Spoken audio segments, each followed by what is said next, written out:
tuh bunglon-bunglon ya, warna bunglon dan sebagainya. Ya. Oh, ini hanya lebih ke warna sih, Cak, sebenarnya, Cak. Ini yang sadis nih, Cak. Wah, gila ini parah. Mantap. Tuh. Tuh.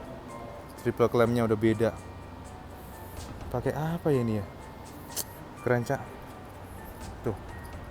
Dan yang sadis ini nih. Tuh lihat tuh. Waduh, swing armnya, Mas. Parah.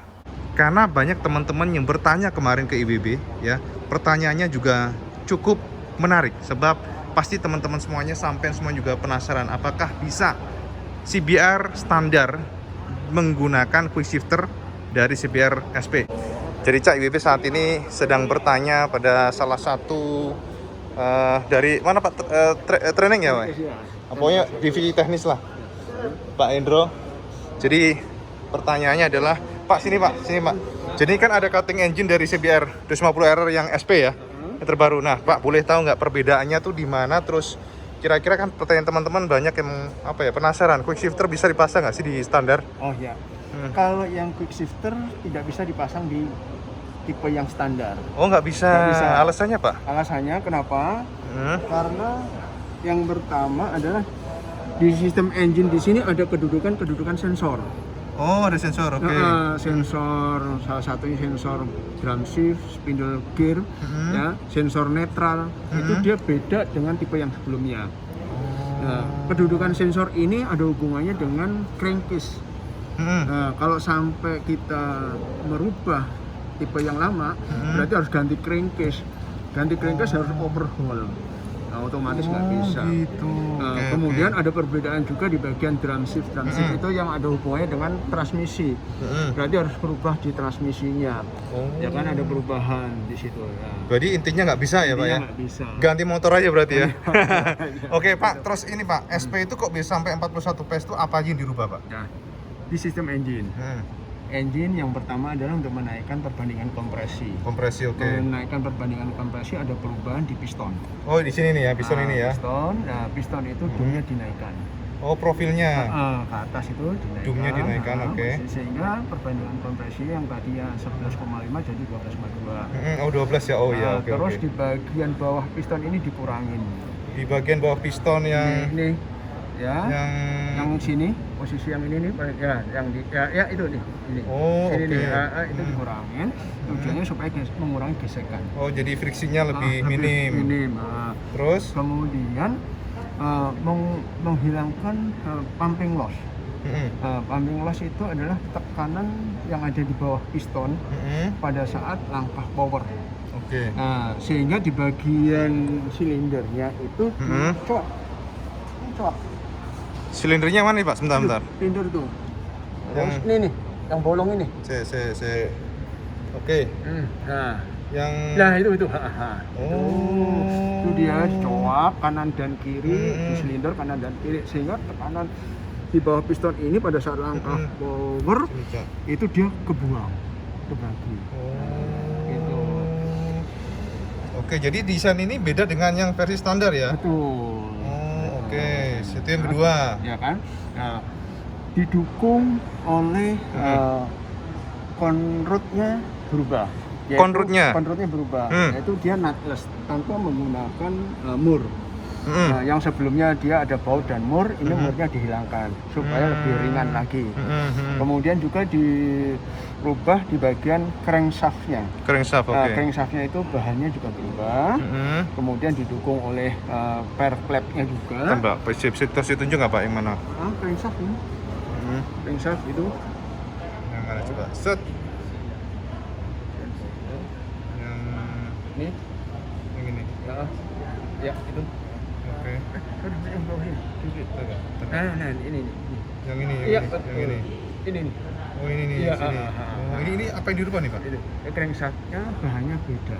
Oh, materialnya lebih tahan gempur berarti ya? Ya, kemudian balancer yang ini pun juga direbus. Balancer yang ini. Nah, itu direbus juga.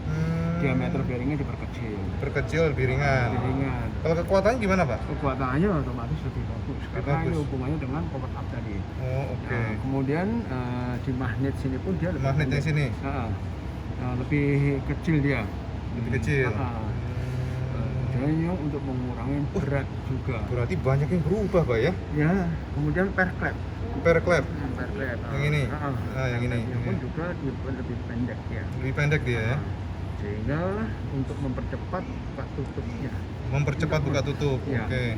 supaya nggak berat posisinya. Oh, lebih enteng berarti ya. Oke. Terus apa lagi, Pak? Nah, di samping engine itu didukung oleh AC slipper cut. AC slipper cut, oke. AC slipper cut dan tujuannya untuk mengurangin power loss pada kopling. Iya. Supaya lebih optimal meneruskan tenaga mesin. Ya. Oke. Kalau quick shifternya itu tadi berarti udah disebutin tadi, Pak ya? Ya, quick shifter udah tadi sebutin. Cuma kalau yang AC slippernya bisa nggak dipasang di motor sebelumnya? Nah, yang ini. Ya, di bagian kopling, AC slipper ini bisa dipasang di motor yang standar. Oh, bisa dipasang. Plug and play. Plug and play, Pak ya? Wah, ini good news nih. Dengan catatan harus diganti komplit nih. Oh, sebentar. Ini kita tunjuk sini nih. Satu set ini semuanya diganti komplit. Betul. Nah, sampai bawah gitu. Nah, gitu. Oh, oke. Nah, itu dari gigi itu. Dari gigi sampai yang baut nih. Dari gigi yang sono. Ini sampai baut itu. Sampai baut yang mana, Pak? Ini ya? Itu, baut itu. Satu set itu. Berapa itu, Pak? Aduh, kalau harganya saya. Harga nggak tahu ya. Kiri, Cak. Jadi sampean bisa rubah, bisa pasang slipper clutch untuk yang standar ini, tapi harus ganti satu set semuanya ini. Sampean tanya aja ke dealer kalau pengen ganti ya. Nah, terus kayak tadi piston mau dirubah supaya perbandingan kompresi naik bisa. Bisa juga, plug and play. Nah, tapi dengan catatan part pendukungnya dia mendukung nggak? Karena kan tadi kan crankshaftnya berubah, bahannya otomatis berubah. Berarti nggak bisa dong kalau gitu. Banyak banget. Bisa dipakai, cuma durasinya beda. Bisa jadi kekuatannya beda. Karena di pin pistonnya pun juga lebih tebal dibanding dengan yang sebelumnya. Seperti itu. Ya. Gitu. Berarti oke. Terus untuk menaikkan power ini bukan cuma di engine aja, tapi di bagian sistem bahan bakar. Di bagian sistem bahan bakar itu adalah di saringan udara. Saringan udara itu yang sebelumnya saring udaranya itu yang di bagian kawatnya itu flat, kan dibikin booming dia, agak mendung gitu. Oh gitu. Supaya sirkulasi udaranya lebih bagus. Itu ya kan volume udaranya lebih banyak. Itu. Terus kemudian di bagian saringan udara itu ada namanya funnel. Funnel itunya pun juga dibikin venturi. Ya venturi ya kan, alur-alur venturi supaya udara yang masuk ke dalam saringan bahan bakar menuju ke ruang bakar supaya tekanannya lebih cepat. Itu.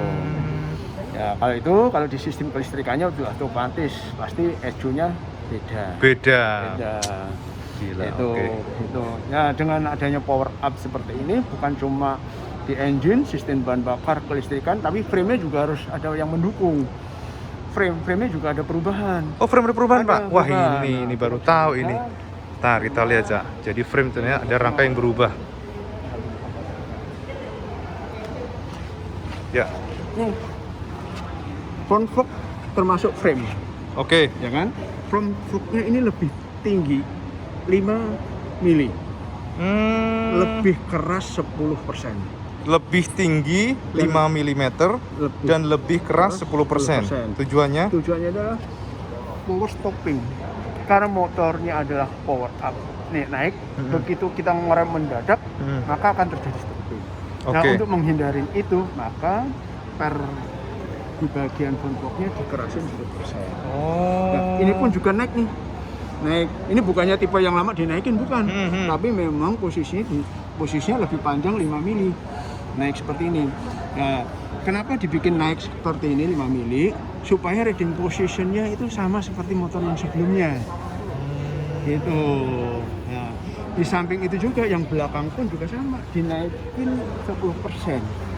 Yang belakang. Suspensinya juga dinaikin 10%. Dinaikin maksudnya dari kekerasannya. Kekerasannya tadi ya. Nah, kekerasannya dinaikin 10%, tujuannya adalah supaya mampu menerima beban dan mengusahakan supaya roda belakang itu tetap traksi dengan aspal ketika shifting dan sebagainya tadi ya. Ya, karena akan akselerasi dia cepat supaya dia kuat traksinya. Oh gitu. Berubahnya banyak ya Pak. Iya. Berarti tapi kalau frame dasarnya tetap ya? Sama hanya tadi bagian area ini aja ya, suspensi berarti ya. Oh Kalau ini sih ketahuan jelas ya, ini beda. Cover ini aja yang beda. Oh, jadi cover bawahnya ini ternyata beda ya. Itu beda. Agak melindungi. Menyesuaikan agak melindung ini. Sensor Stroke-nya ya. Oh gitu. Oke Pak. Jadi gitu Pak ya, mantap banget.